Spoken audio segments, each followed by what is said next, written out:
There's a lot to talk about when looking at the point format for qualifiers and finals in a tournament. For the FNCS qualifiers, that is 6 games of non-stop action and stakes that get higher after the end of every match. Everyone talks about how amazing that final game is, but what if I told you that the hype for that last game starts to build up earlier? We're going to take a look at the top 3 teams of Qualifier 2 and how their stories intertwine and change as they face off in the last 3 games.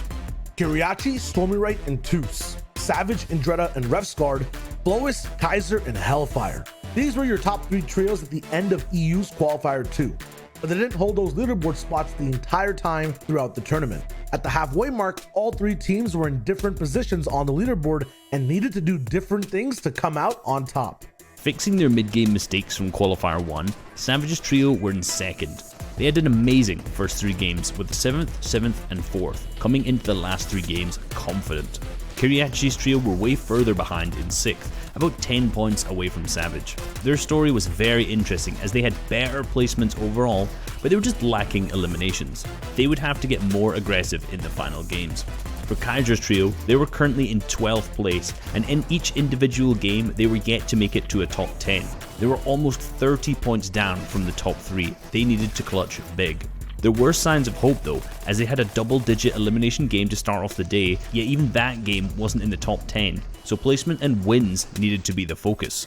Past the halfway mark, we're now in game 4. Kiriachi's team go down in 19th, slipping from 6th place to 10th. Storm Surge was just too hard to handle come the 4th zone, and despite them being able to triumph over it, the burns and scars they had were too much to recover from. No heals, no chance, they did not make it to the end game. Savage's trio have a mirror situation, where they're also down on 4th zone Surge. They try for some damage with sprays, but ultimately Refsguard gets left to play as a solo, picks up a few points, and the team drops down to 5th place on the leaderboard. For Kaiser, Flois, and Hellfire, this would be the game to remember. 17 total elims, an absolutely catastrophic hurricane rolling into the low ground. They were looking at all angles and just picking up elim after elim. With every member playing at the peak in their performance, this trio rose from 12th all the way to 4th place. The qualification right in their grasp. That's where life hits hard though. An off-spawn loss being contested throughout the day, Kaiser and company go down in 32nd with just 1 elimination point, balancing out the momentum they gained from their previous game. For Savage and Kiriachi though, both teams make it to endgame, and it's a showdown between the 2 in the final zone. Kiriachi's team pops off and comes out on top, winning a lot in placement, but Savage's team had 14 eliminations coming in second, really giving them a mega boost in the rankings. This puts them all the way sky high, basically ensuring their qualification if they just gain a few points in their last game.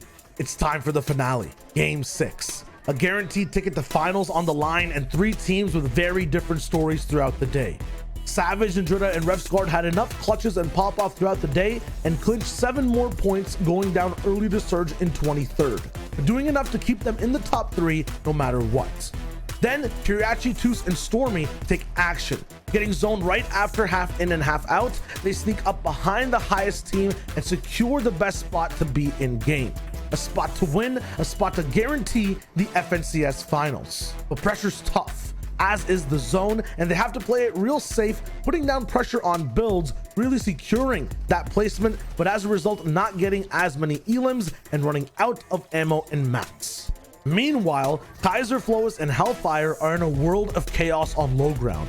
Because of Kiriachi's pressure, everyone is frantically running out of mats and is being forced lower and lower in layers, running out of space and time.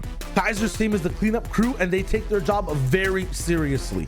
9 elims so far, and towards the end it's both teams head to head. The elims won't be enough though.